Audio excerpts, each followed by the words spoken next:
오늘 내가 다시는 이라는 제목으로 하나님의 말씀 전하겠습니다. 내가 다시는 술 마시나 봐라. 내가 다시는 썩나 봐라. 내가 다시는 늦게 자나 봐라. 내가 다시는 잘해주나 봐라.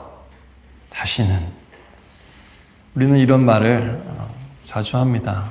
근데 그 마음은 대부분 무언가에 혹은 누군가에 되었을 때 많이 나오죠. 이것은 결심이자 자기 방어이기도 한 것 같습니다. 더는 아프고 싶지 않고 더 이상 흔들리고 싶지 않다는 거죠. 또 기대했다가 실망한 흔적이기도 하고요. 마음이 깨어진 파편이기도 합니다. 상처받지 않기 위해서 우리는 마음문을 닫고 거리를 두기도 합니다.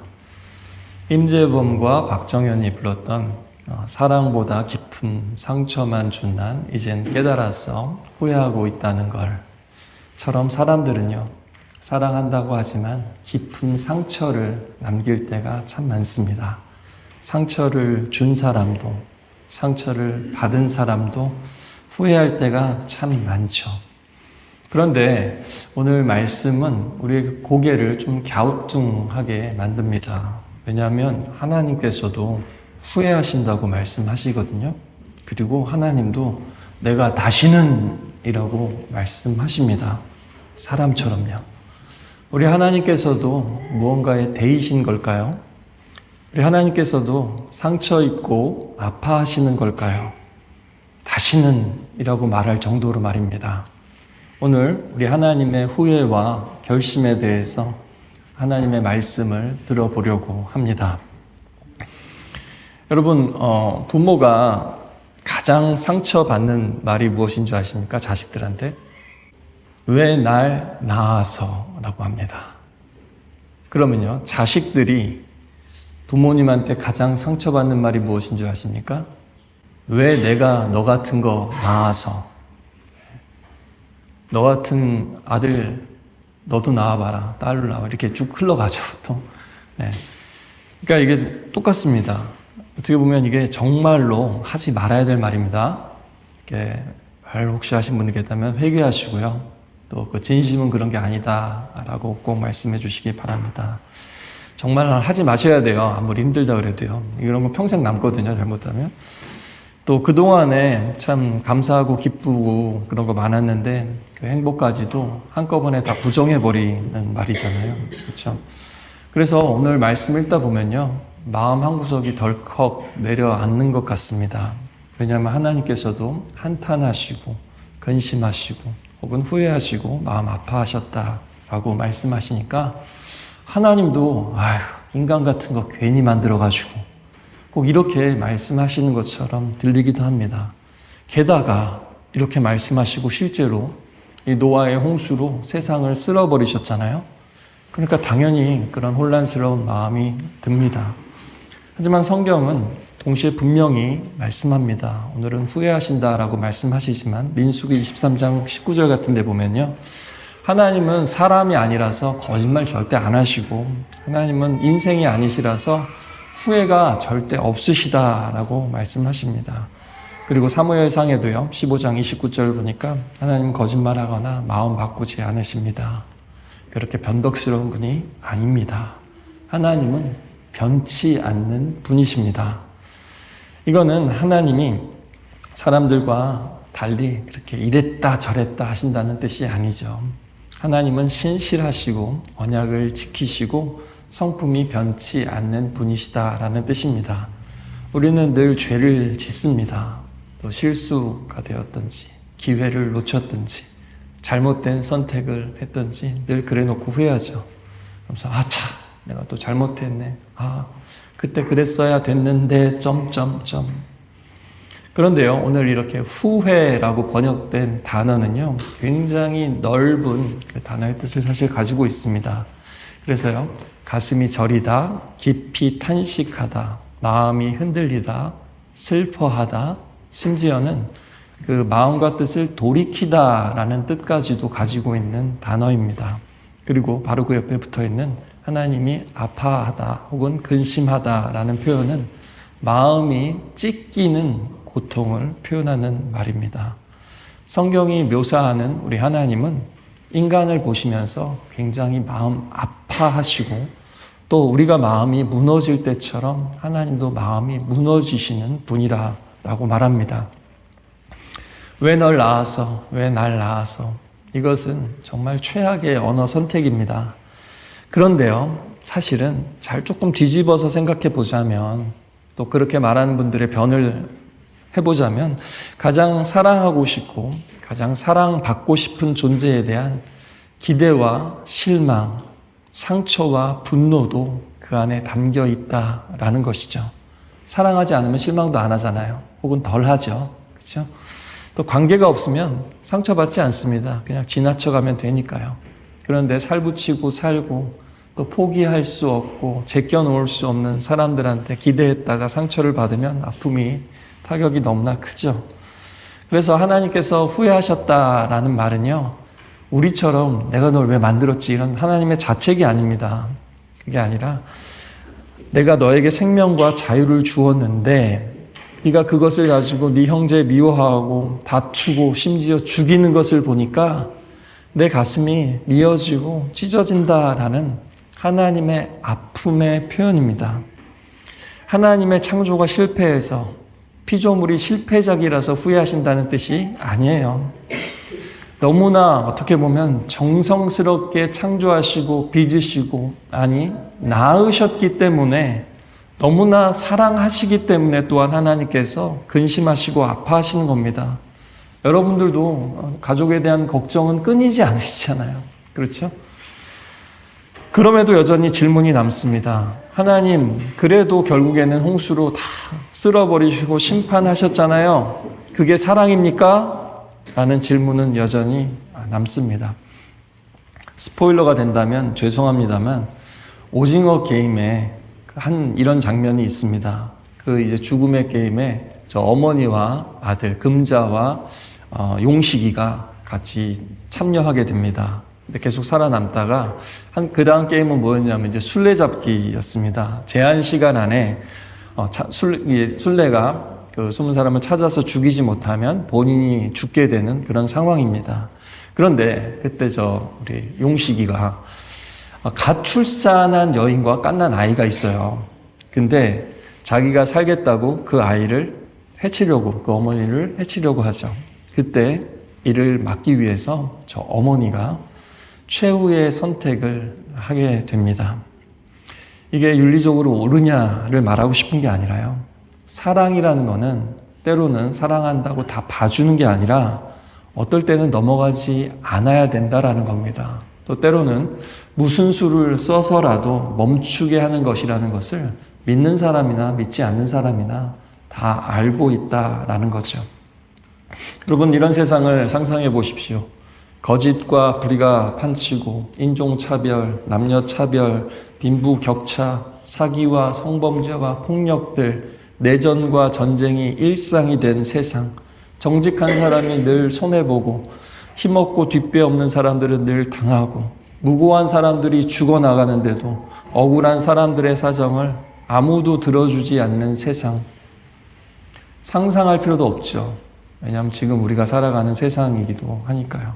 그런데 그런 세상에서 아무것도 하지 않는 신이 있다면, 관용을 베풀기만 하는 신이 있다면 그거는 그 누구도 그런 신을 사랑의 신이라고 부르지 않을 겁니다. 그것은 방치죠. 여러분, 어린아이가 휘발유통 앞에서 불장난을 하면 뺏어야 되는 것과 마찬가지죠. 애가 울고 난리치면 안 뺏을 겁니까? 아니죠. 억지로라도 사랑하는 부모라면 빼앗을 수밖에 없습니다. 미워서가 아니라 살리기 위해서죠. 부모가 자기 자식의 인생을 망치고 있는데, 또 형제들을 해치고 있는데, 또 죄 없는 사람들을 해치는 흉악범이 되어가는 모습을 보는데 네 인생은 네 인생이고 내 인생은 내 인생이다, 이렇게 무덤덤할 수가 있느냐라는 겁니다. 하나님은 사람에 대해서 그렇지 못하시다는 거예요.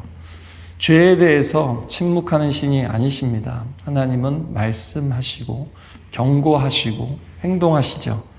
하나님의 심판은 그냥 죄를 그냥 두는 무관심이 아니라 죄를 멈추게 하는 거룩한 사랑인 겁니다. 그렇다고 하나님이 심판을 즐기시는 건 아니에요. 가슴 아프게 찢어진 마음으로 그렇게 행하실 때가 많습니다. 그리고 이런 파국이 오지 않기를 바라시며 끊임없이 선지자를 보내시고 부지런히 말씀을 하셨지만 사람들이 듣지 않았을 뿐입니다. 아담에게도 미리 다 말씀하셨죠. 성경에서요. 그래서 하나님께서 심판을 말씀하실 때는 우리는 진노 이런 거 생각하잖아요. 근데요. 그 하나님의 첫 번째 감정은 진노가 아니라 언제나 슬픔과 괴로움이었습니다. 성경을 읽어보시면 그걸 아시게 될 거예요. 역설적이지만 하나님이 인간들에게 주신 가장 큰 능력, 놀라운 능력이 무엇인 줄 아십니까? 그것은 산을 옮기는 능력도 아니고요. 인공지능 만드는 능력도 아니고요. 화성에 가는 능력도 아니고요. 바로 선택의 능력입니다.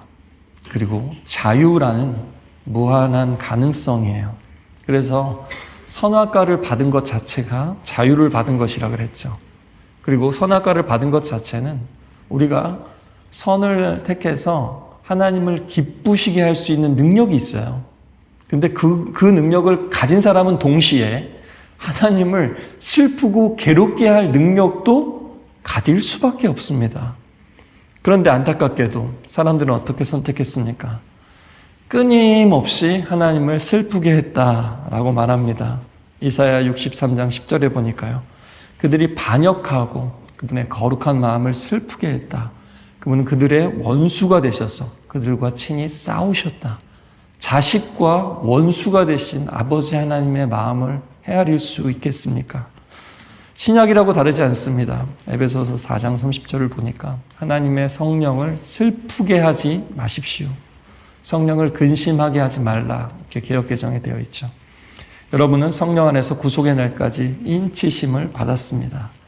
또 시편 78편 17절에는 광야에서 지극히 높으신 분을 성나게 했다. 우리말로 하면 도발했다 정도 되겠죠. 우리 하나님께서는 감정 없는 재판관이 아니십니다. 가끔씩 그 오디오 바이블 같은 거 들어보시면 거기서는요, 그 예수님의 목소리가 나오잖아요. 그럼 이제 그럴 때 있잖아요. 독사의 자식들아. 그러면서 바리새인 서기관들에게 말씀하실 때 보면 그럴 때조차 그 톤이 보면 예수님이 평정심을 되게 유지하시면서 독사의 자식들아 이 정도로 말씀하세요. 그렇죠? 근데 한번 그 실제 현장을 한번 생각해 보신다면 예수님 정말 화가 나셨습니다. 그리고 화를 내셨어요. 네. 그분은 눈물을 흘리시고 탄식하셨고 분노하셨고 지금 십자가 구원을 완성하셨기 때문에 안 우시는 게 아닙니다. 지금도 탄식하신다고 말씀하시고요. 슬퍼하신다고 말씀하십니다. 여러분 아실 겁니다. 사랑하면 어떻게 아프지 않을 수 있겠습니까? 하나님이 후회하신다는 것은 하나님이 아파하신다라는 뜻을 여러분 꼭 기억하셨으면 좋겠습니다. 적어도 이 죄 많고 타락한 이 세상에서는 말이죠. 그렇습니다. 하나님께서 아파하시고 우리도 상처받고 아파합니다. 그런데 하나님의 그 내적 갈등이 있어요. 우리는 보통 상처받으면 어떻게 하죠? 이제 새해가 되잖아요. 그러면 이제 우리 시간의 선물 잘 써야지.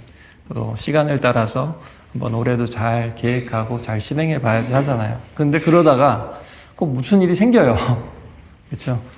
세상 속에서든 심지어는 교회에서도 가족끼리도 누군가 무심코 던진 그 한마디가 어떻습니까? 원래는 하나님의 말씀이 골수를 찔러 쪼개기까지 해야 되는데 하나님 말씀에는 별로 반응하지 않던 사람들이 누군가의 말 한마디는 그렇게 내 골수를 찔러 막 그래서 갑자기 막 견딜 수가 없습니다.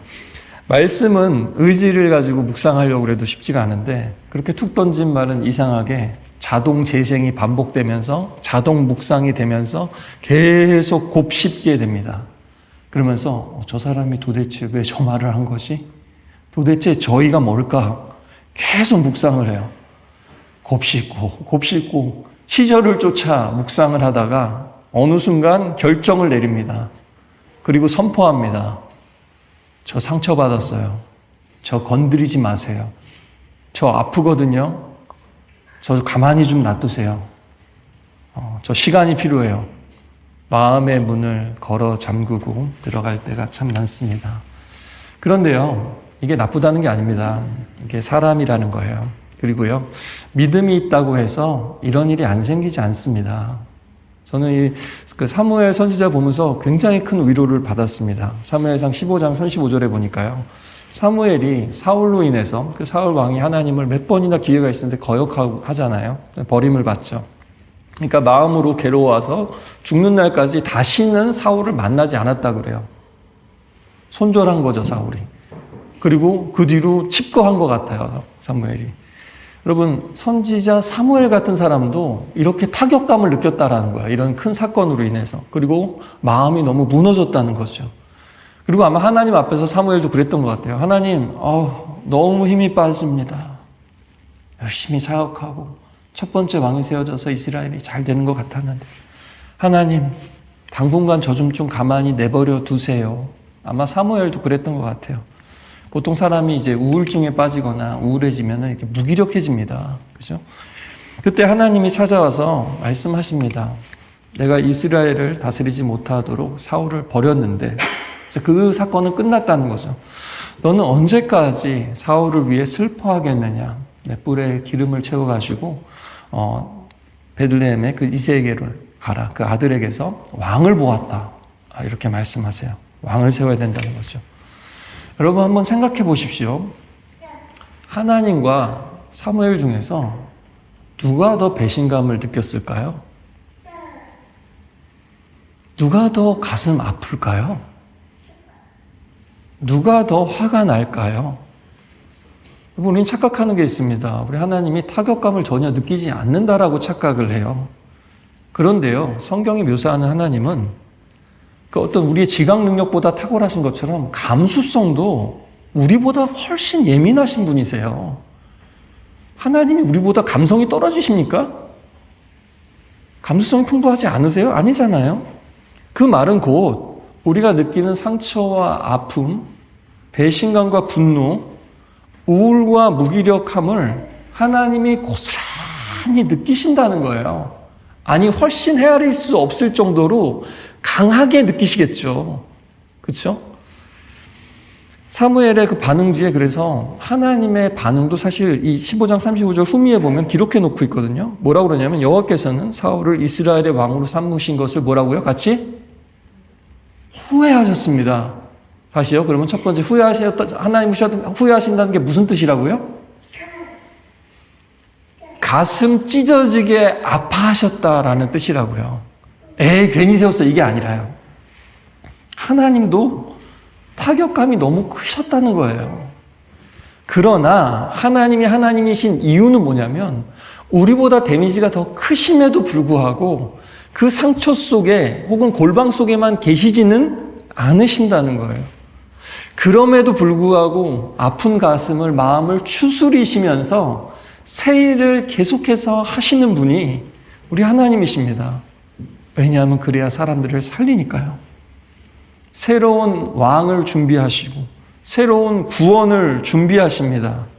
그 구원은 바로 우리를 위한 것이었습니다. 여러분 오해하지 마십시오. 그냥 교회에서도 믿음 있으신 분들도 그냥 잊어. 믿음이 있으면 다 잊혀지나요? 새 출발해. 막 이럴 때 있잖아요. 여러분 그렇게 말해서 잊혀진다면 그렇게 잊지 못해라는 사랑 노래가 많이 나오지 않을 거예요. 사랑 노래 벌써 다 잊지 못해가지고 만든 노래란 말이죠. 그렇죠? 그러니까 사람이라는 존재는 그래요. 감정이 뚝딱 정리되지 않는다라는 거고요. 더 놀라운 것은 우리 하나님도 그러시다고요. 우리 하나님도. 그래서 성경은 하나님의 마음을, 하나님의 갈등을, 때로는 하나님의 그 마음이 분열하시는 것처럼 보여요. 이런 마음도 있으시고 이런 마음도 있으셔요. 그것을 있는 그대로 적나라하게 드러냅니다. 예레미야 9장 7절 보실까요? 보라, 내가 내 딸 백성을 어떻게 해요? 처치할고. 여러분 성경에 이런 말씀도 있어요. 쟤네들 저 어떻게 해야 돼 도대체? 부모님들 그럴 때 있잖아요. 내가 너 도대체 뭐 어떻게 해줘야 되겠니 이제? 뭐 더 이상 이건 이렇게 해도 저렇게 해도 안 된다는 거잖아요. 여러분 이 어떤 울먹이는 부모의 그 마음이 고스란히 성경에 기록. 이거 판결문이 아니에요. 이게 하나님의 마음입니다. 마음. 여러분 우리 가운데도 그런 분들 계시죠. 나는 우리 집안이 더러운 모습을 가로치고 꼴을 보지 못한다. 이런 분들 계시죠? 나는 도저히 용납이 안 돼. 우리 집이 널브러진 옷이나 오래된 음식이 있으면은 보기 싫고 내 눈앞에서 이렇게 치워야만 직성이 풀리시는 분들이 계십니다. 그런 분들 그 느낌 기억하세요. 그 느낌, 그 마음 아시죠? 그때 그 상황을 고스란히 하나님의 마음으로 적용하시면 됩니다. 그 느낌이 뭐냐면요, 여러분을 보시는 하나님의 마음이에요. 하나님이 우리를 보면 어떤 마음이 처음에 드시냐면요, 사랑받기 위해 태어난, 이게 아니고요. 거룩하신 하나님이 사람을 보시면 반사적인 반응은요, 오우, 이렇게 더러워졌어? 오우, 이게 뭐야? 이런 느낌이시라는 거예요. 그래서 이거는 치워버려야 돼. 이런 느낌을 받으신다는 거예요. 그러나 그럼에도 불구하고 어떻게 하시냐면 녹이시고 연단하셔서 그냥 리퍼비시드 한 게 아니라 원재료부터 새롭게, 재료를 완전히 다 녹여서 새 것으로 빚어서 새롭게 만드신다라는 거예요. 여러분이 호세아 말씀도 마찬가지입니다. 이 국률이 불붙는다는 거는요, 국률이 여기는 마음으로 이게 마음이 뜨거워졌다, 달아올랐다는 표현이고요. 요셉이 그 베냐민을 봤을 때 울음이 너무 북받쳐서 가리면서 피해 들어가잖아요. 그때 쓰인 표현이기도 합니다. 그러니까 하나님도 막 북받치셨다는 거예요. 그래서 시편에서는요, 하나님 왜 숨으십니까? 이런 기도들이 있어요. 그리고 왜 얼굴을 가리십니까? 이런 표현이 있어요. 이게 뭐냐면요, 하나님을 믿는 사람들이 이런 어떤 상황을 경험할 때가 있다는 거예요. 하나님이 자리를 뜨신 것 같은 거예요. 하나님께서 너무 북받치시거나 화가 나셔서 얼굴을 가리시면서 마치 무슨 방이 있다면 하나님만의 공간으로 들어가셔서 문을 닫아버리신 것 같은 느낌을 이 시편의 시인들은 너무 많이 느꼈다는 거예요. 여러분도 믿음 생활 하시면요, 반드시 그런 때가 있습니다. 기도에도 응답이 없는 것 같고 내 눈앞에서 벌어지는 일들이 도대체 하나님이 뭘 하고 계신지 잘 모르겠는 것 같은 그런 상황들 있잖아요. 그리고 이사야서에는요, 또 그런 때에 많은 경우는 왜 그러냐면 우리의 죄악으로 인해서 하나님께서 얼굴을 가리셨다, 또 우리의 기도를 듣지 않으신다라고 하세요. 그래서 하나님께서 너무 아파하시거나 슬퍼하시면서 혹은 너무 화가 나셔서 지금 보고 있으면은 이거를 심판하지 않을 수 없기 때문에 이 뭔가 유예 기간을 두시려고 뭔가 들어가시는 듯한 그런 기간들이 역사 속에도 있었다라는 겁니다. 황급히 얼굴 가리고 자리를 터서 문 닫고 들어가시는 것처럼요. 그러면 하나님이 거기 들어가셔서 도대체 뭘 하시는가? 뭘 하실까요, 하나님이? 여러분이나 자녀들이 화나거나 뭔가 삐쳐서 방문에 들어가면 들어가서 뭘 해요? 목적이 뭡니까? 복수입니까? 나와 놨다는 표시입니까? 쿨다운입니까? 아니면 잘 지내고 싶어서입니까? 표시인 경우가 많나요? 네. 하나님은 왜 들어가실까라고 보니까요, 들어가셔서 자기 안에 투쟁을 하세요. 자기 안에서 이걸 심판해야 되나 용서해야 되나, 죽여야 되나 살려야 되나. 죄를 생각하면 이거 치우는 정도가 아니라 죽여야 된다는 게 맞는 거예요. 정의를 생각하면 신경을 끊는 게 아니라 악을 뿌리 뽑아야 되는 게 맞는 거예요. 하나님은 사랑이시면서 정의시니까요. 그런데 차마 죽이실 수는 없는 거예요. 아무리 원수 같아도 그래도 자식이니까 하는 게 우리 하나님의 마음입니다. 그러다가 결정적인 하나님 마음에 전환이 일어나는데요. 그게 오늘 이 호세아 말씀이에요. 뭐라고 그러냐면 내 마음이 내 속에서 어떻게 했다? 돌이켰다라고 표현합니다. 진노와 긍휼 사이에서, 응징과 용서 사이에서, 심판과 구원 사이에서 막 갈등을 하시다가 왔다 갔다 하시다가 어느 쪽으로 이렇게 팔씨름할 때도 막 이렇게 하다가 기울 때가 있잖아요. 그런 것처럼 하나님이 씨름을 하시다가 하나님의 마음이 한쪽으로 기울기 시작했다는 거예요. 그리고 결정이 딱 났어요. 한쪽으로. 그게 뭐냐면 홍수였습니다. 심판이었죠. 그런데요, 심판이 끝나고서요, 반대쪽으로 또 확 바뀌었어요. 하나님의 마음. 그게 무지개였습니다. 그리고요, 더 멀리 가면 완전히 굳히시고 완전히 끝을 보셨는데 그 최종 결정이 바로 십자가였습니다. 오늘 말씀도 그런 하나님의 마음을 보여줍니다. 노아가 제단을 쌓고 번제를 드렸을 때 하나님께서 그 향기를 받으셨다고 하죠. 그리고 마음속으로 하나님이 스스로 다짐하시는 거예요. 마음속으로 뭐라 그러셔요? 내가 다시는 이 땅을 저주하지 않겠다. 있는 사람의 생각하는 것이 어려서부터 왜요? 악하기 때문이다. 내가 전에 했던 것처럼, 홍수로 했던 것처럼 다시는, 여기 다시는이 나오죠? 다시는 모든 생물을 멸망시키지 않겠다. 근데 여러분, 여기 되게 이상한 게 있어요. 모순적인 게 있습니다. 잘 생각해 보세요. 여러분, 홍수의 이유가 뭐였죠? 6장에? 왜 하나님이 심판하셨어요? 세상을 보시고? 세상에 악이 가득하고 어때요? 사람의 마음에 품는 생각이 어떻다고요? 항상 악해서예요. 그러니까 이 세상이 악으로 가득 차고 사람들의 그 의도까지도 그 어떤 그 경향까지도 완전히 왜곡되거나 비뚤어져서 언제든지 악을 저지를 수 있는 상태가 되었다는 거예요. 여러분, 근데 너무 이상하잖아요. 노아의 홍수를 일으키신 이유가 뭐라고요? 한마디로 하면 사람들이 악해서예요. 그런데 오늘 하나님이 다시는 홍수를 보내지 않겠다고 하시는 이유도 뭐예요? 사람들이 악해서라고요. 하나님은 이런 분이세요. 빠진 게 있다면, 노아의 홍수 전과 후에 빠진 게 있다면 항상이라는 말만 빠졌어요. 그러니까 홍수를 겪고 나니까 사람들도 좀 변했겠죠? 그런데 문제는 이 홍수조차도 이 사람들을 무결점 신인류로 만들지는 못했다는 거예요. 구원받은 노아도 그의 자녀들도 완전하지는 않았습니다. 상대적으로는 나을지 몰라도 성경 이야기 읽어보시면 어때요?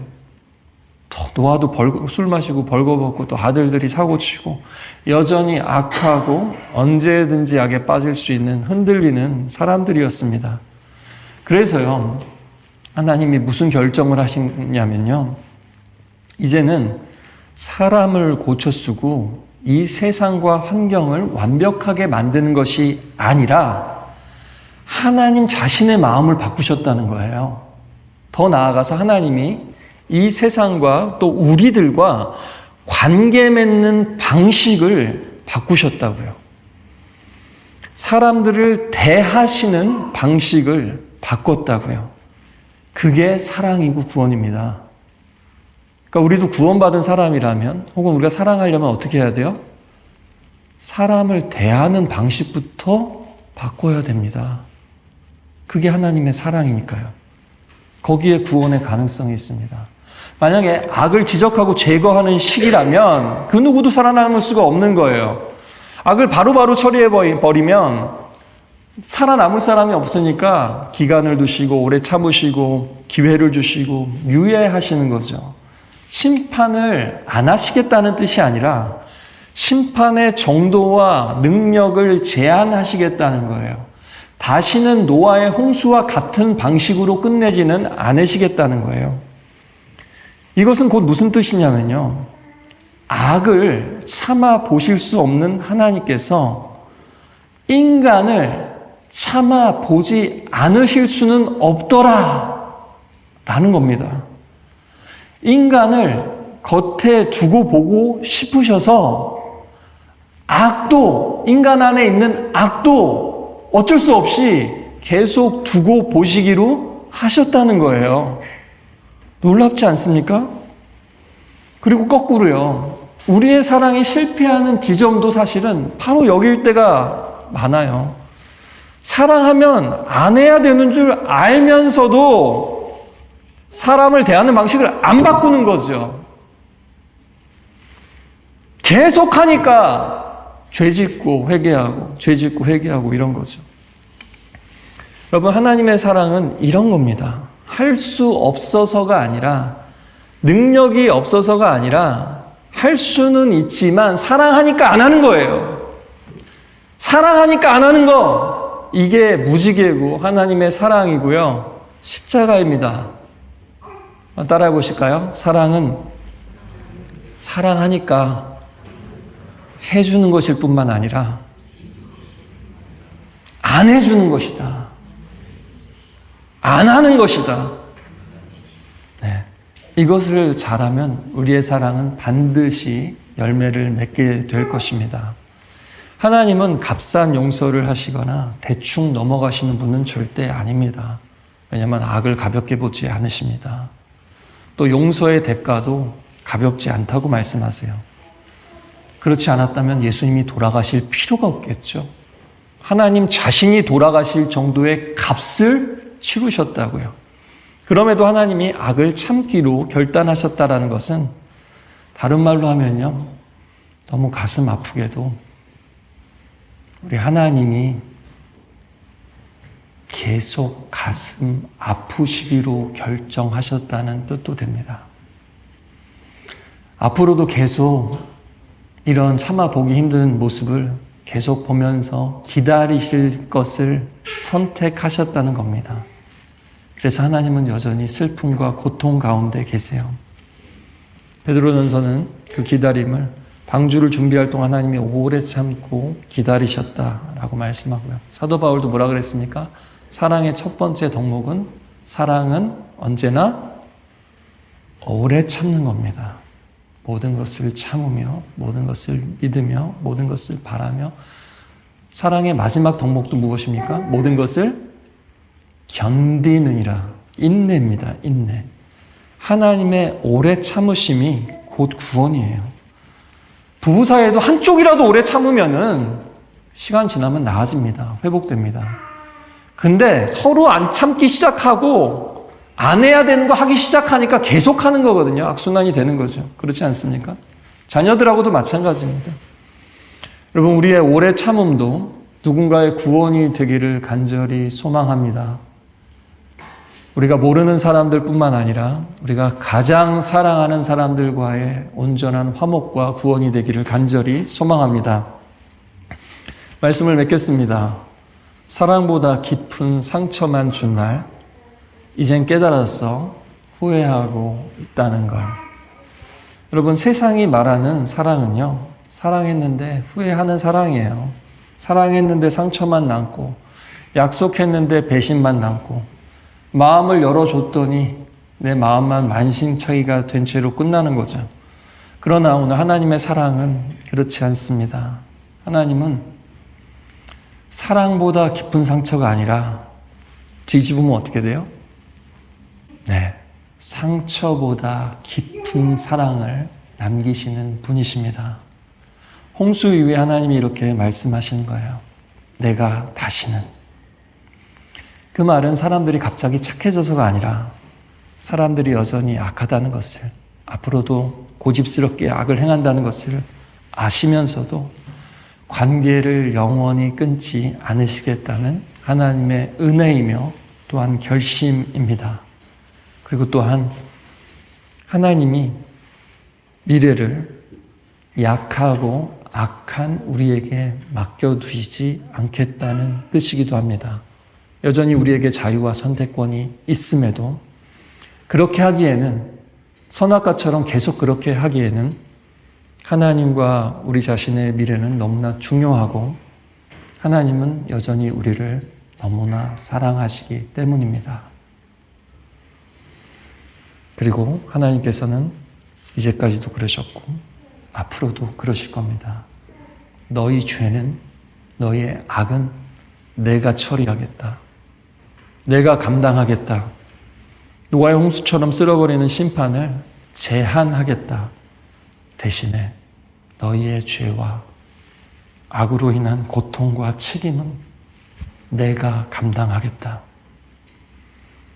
십자가는 하나님이 참다 폭발하신 우리의 그런 실패 같은 사건이 아니죠.